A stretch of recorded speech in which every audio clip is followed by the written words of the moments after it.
have an idea. Come with me. I'm going to see what I have in my closet. I'm looking for fabric, an old piece of rag, an old t-shirt. Oh, look at this. Perfect. And a broom. I am going to use my broom and turn it into a very interesting paintbrush. I'm going to use the tip of the broom and take my fabric, kind of wrap it into a round ball and attach that to the tip of my broom.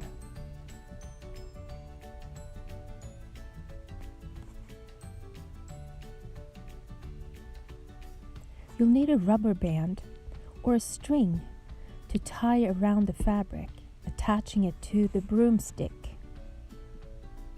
There we go. This is good. Now I need paint. Liquid watercolor paint works really well. If you don't have it, you can use tempera paint instead. I am using the primary colors, yellow, red, and blue. You'll need a large white piece of paper. Put it down flat on the ground or a table, whatever works for you. Here we go. I'm going to dip the tip of my homemade brush into my cups and make some shapes. Notice that I'm just focusing on the background. So that is my negative space. And I'm leaving a shape in the middle. Now this technique, it kind of worked, but not the way I wanted it to work. So I went back inside, looked around in the house to see what I had, and I found something that I think might work better. And it's a tennis ball. I don't know. I want to try to make round circles. So the fabric here made an organic, irregular shape, and it wasn't quite round, which is fine. But I want to see what happens when I use a tennis ball. So I'm going to take this off here, my rubber band, and I'm going to get all messy. I got a blue hand now.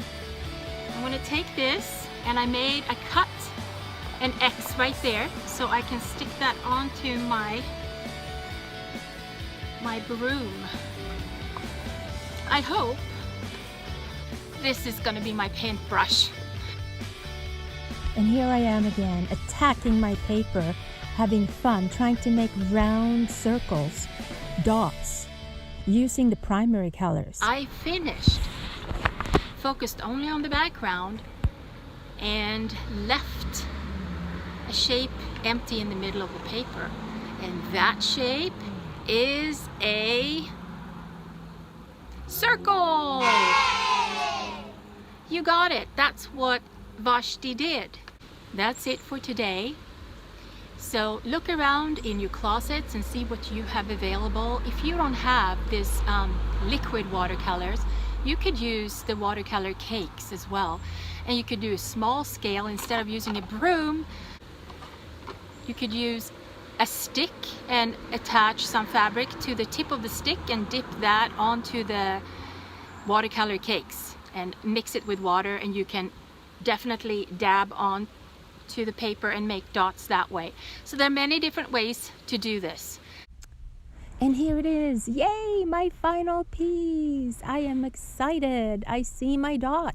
It's a nice big white dot in the middle.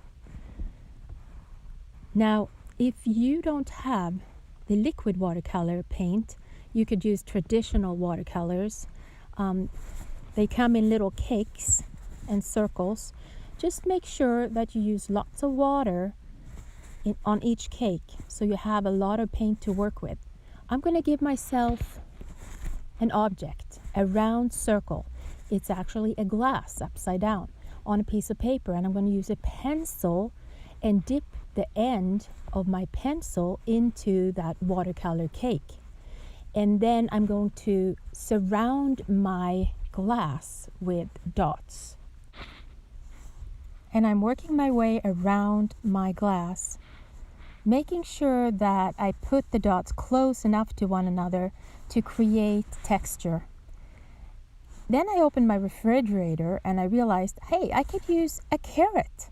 So I cut the tip of a carrot and dipped that into my watercolor cakes, and it created really nice circles as well. There it is. I took my glass off and now I have an empty white dot. And here I'm just showing you how you can use markers. Same technique, same idea. Work around the glass, around the cup, really close all the way up until the edge of that glass. And once you have a different variety of, in this case, greens, and I'm happy with it, I'm done. And there it is. My circle is in the middle. I love it. Have fun with this. I cannot wait to see what you come up with. Maybe you have different objects that you want to use at your house. Try it. See what you can use to create a dot. It's really fun. Talk to you soon. Bye.